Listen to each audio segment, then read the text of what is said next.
Welcome back to the Heat. We're discussing Super Tuesday and the resounding victories for U.S. Democratic candidate Hillary Clinton and U.S. Republican candidate billionaire Donald Trump. Let's get back to our panel. Zachery, before I go to you, I want to play you something because there's a lot of divisions being opened up by this primary process. And I want to play Donald Trump being asked if he'd disavow the racist group, the Ku Klux Klan. Can we hear that? Well, just so you understand, I don't know anything about David Duke, okay? I don't know anything about what you're even talking about with white supremacy or white supremacists. So I don't know. I mean, I don't know, did he endorse me or what's going on? Because, you know, I know nothing about David Duke. I know nothing about white supremacists. And so you're asking me a question that I'm supposed to be talking about people that I know nothing about. But I guess the question from the Anti-Defamation League is, even if you don't know about their endorsement, there are these groups and individuals endorsing you. Would you just say unequivocally you condemn them and you don't want their support? Well, I have to look at the group. I mean, I don't know what group you're talking about. You wouldn't want me to condemn a group that I know nothing about. I have to look. If you would send me a list of the groups, I will do research on them. And certainly I would disavow if I thought there was something wrong.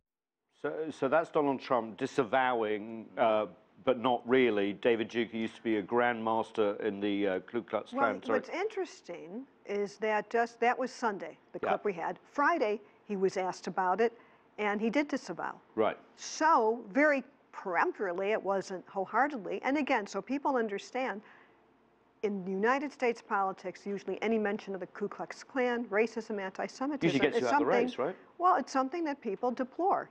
You don't have to do a lot of research on that, and the question would later be clarified by the host to Donald Trump. Let's take away groups from the question. Let's just say, what about that? That's why he played the whole thing. And that's why, well, there was a little bit right after that, where he clarified the question and narrowed it. Now, that clip will be used against Donald Trump throughout the general election campaign. Sorry, can I just bring in... Super Tuesday night, he repeated constantly, I have already done that. This is over. So he tried to justify himself. He wasn't the defensive. So Zachery Williams, do you think he's talking out of both sides of his mouth here on race? I think so. I think he's avoiding trying to deal squarely with the question. And the GOP has already had a problem with regard to recruiting African Americans or getting African Americans to turn out to attend conventions to become delegates. And so there's been associated with him a race problem. And so even conjuring the name of Strom Thurmond by Governor Kasich has been seen as problematic, and most African Americans are very distrustful. So when Donald Trump even says that, or even doesn't quite connect squarely with the question, it seems to bring back into the memory what happened in 2008 with President Obama when he was then candidate Obama, and he was made to disavow his longtime pastor, Reverend Jeremiah Wright, who had married he and his wife, First Lady, and helped to raise their raise their children in terms of, you know, spiritually. So he had to forthrightly, you know, sort of forego allegiance. But Donald Trump pretended as if the earpiece was the problem, and then pretended he didn't quite really know what was going on. But he's also not being genuine, because he's very much aware of the base that is supporting David Duke and the KKK, and he wants that base and doesn't want to alienate that base. So he is playing out of both sides. Well, that's where I want to get to, because as we go into the general election, let's say Donald Trump is the nominee and Hillary Clinton is the nominee on the Democratic side, is Trump going to play to that, to the base? Because in the old days, it used to be about getting swing independent voters, but it's really about getting out party supporters now. Is this where Trump is going to go, and Hillary will be more to the left? Let me take one at a time. Sorry, Lynn, sorry, Zachery, we'll go to Lynn first and then come to you. Okay, because I'll be quick, Zachery. Once you are the presumptive nominee, you start a new chapter. And in a sense, you need to figure out the voters you need to win, a Republican base, independent swing voters, crossover voters. So you move to the middle? So you change your tune however you want to. The appeals that we will hear from now on may be a little different. The other thing is you're going to just get a lot of more outside groups taking swings at Trump. Didn't have that in the primary season. Zachery, quickly, and then I want to bring in, obviously, everyone on this. I think there's a disconnect. Some call it an echo chamber in terms of the GOP not quite learning how to connect with African Americans, invoking this history. I know when Rand Paul invoked it early in the campaign, but not really substantively connecting with policies that help to address longstanding African American problems and issues that also connect universally with the rest of the country. And so with Donald Trump really catering to and pandering to this sort of mean-spiritedness, it certainly doesn't, doesn't promote understanding or hopefulness among African-American constituency. And they're more familiar with former Secretary of State and even the Democratic Party. And so the issue with Bernie Sanders is not necessarily that they're against his policies, they're just not as familiar with him. But Donald Trump is seen as anathema to African Americans and their condition. Alberto, for the Republicans to win the White House, they did a big post-mortem when Mitt Romney didn't get it.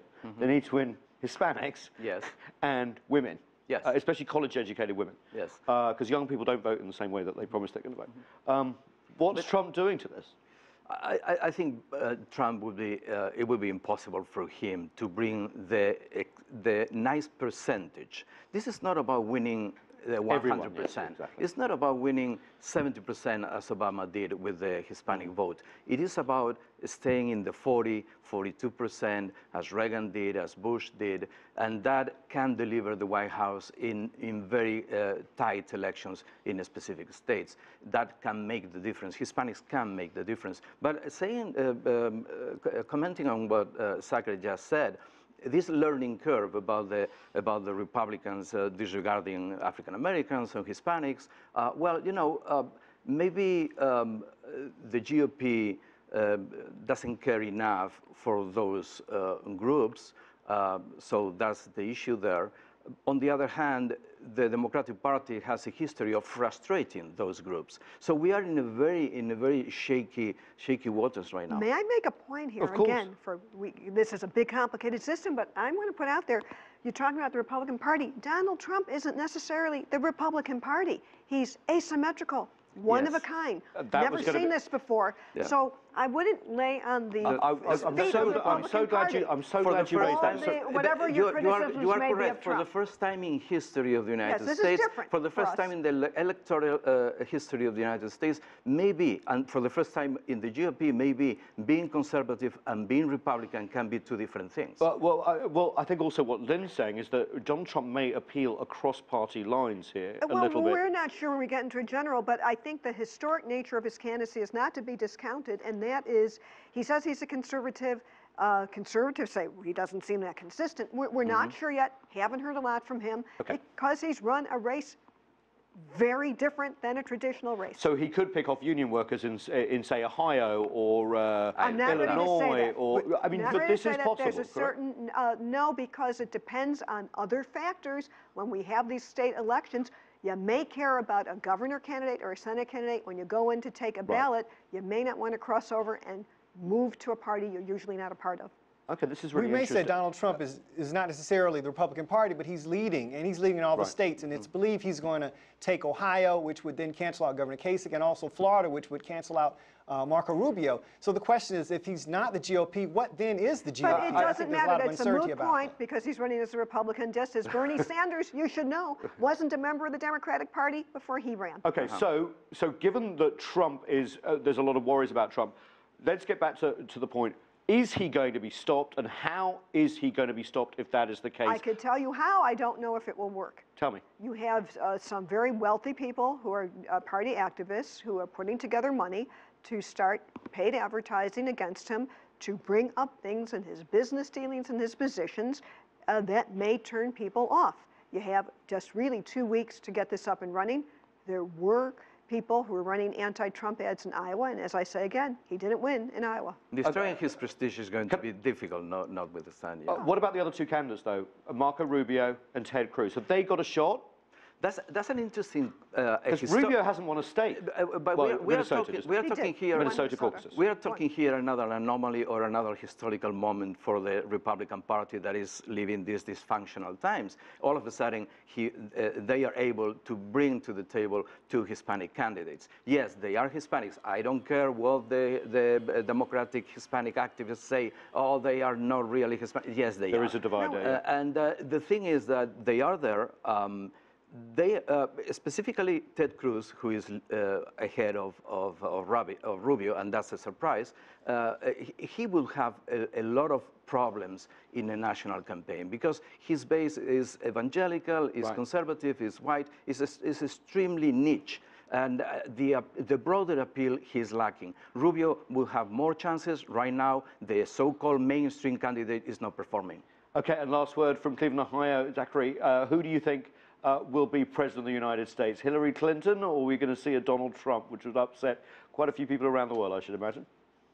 I firmly believe Hillary Clinton will be the next president of the United States, without question. Okay, we're going to hold that to you. Thank you so much, Zachery Williams in Ohio. Thank you, both of you here.